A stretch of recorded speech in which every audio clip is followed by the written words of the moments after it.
Hi எல்லாரும் எப்படி இருக்கீங்க? Welcome to our channel shades of Priya ராகுல்.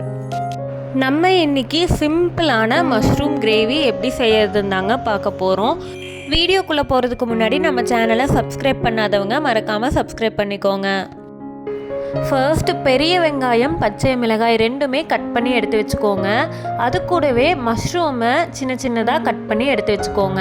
இப்போ ஒரு பாத்திரத்தை ஸ்டவ்வில் வச்சுட்டு கொஞ்சமாக ஆயில் விட்டு ஆயில் காஞ்சதுக்கப்புறமா கடுகு போட்டு கடுகு பொரிஞ்சு வந்ததுக்கப்புறமா கடலைப்பருப்பு போட்டுக்கோங்க.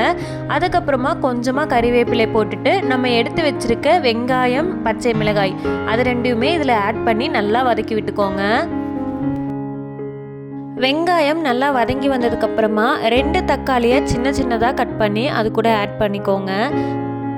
அது கூடவே தேவைப்படுற அளவுக்கு உப்பு ஆட் பண்ணிவிட்டு நல்லா வதக்கி விட்டுக்கோங்க.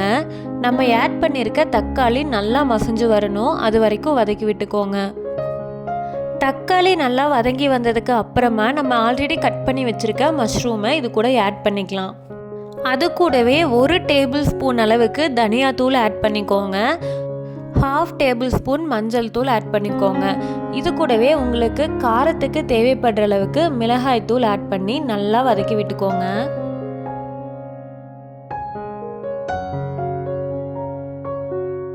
இப்போ இதில் கொஞ்சமாக தண்ணி விட்டு க்ளோஸ் பண்ணி வச்சுருங்க. ஒரு 5 மினிட்ஸ்லேயே நல்லா வெந்து வந்துடும். மஷ்ரூம் நல்லா வெந்து வந்ததுக்கு அப்புறமா கொஞ்சமாக துருக்கி வச்சுருக்க தேங்காயை இது கூட ஆட் பண்ணி நல்லா மிக்ஸ் பண்ணி விட்டுக்கலாங்க. அது கூடவே கொஞ்சமாக கொத்தமல்லி இலைகளையும் சேர்த்துக்கோங்க. அவ்வளோதாங்க, நம்மளோட டேஸ்டியான மஷ்ரூம் கிரேவி ரெடி ஆயிடுச்சு. இதை நீங்கள் சாதத்துக்கு வச்சு சாப்பிட்டா நல்லாயிருக்கும். பட் அதை விட தோசை இல்லைன்னா சப்பாத்திக்கு சாப்பிட்டீங்கன்னா இன்னுமே சூப்பராக இருக்குங்க. இந்த ரெசிபியை மறக்காமல் எல்லாரும் வீட்டில் ட்ரை பண்ணி பாருங்கள். இதே மாதிரி நிறைய இன்ட்ரெஸ்டிங்கான வீடியோஸ் பார்க்குறதுக்கு நம்ம சேனலை மறக்காமல் சப்ஸ்கிரைப் பண்ணிக்கோங்க.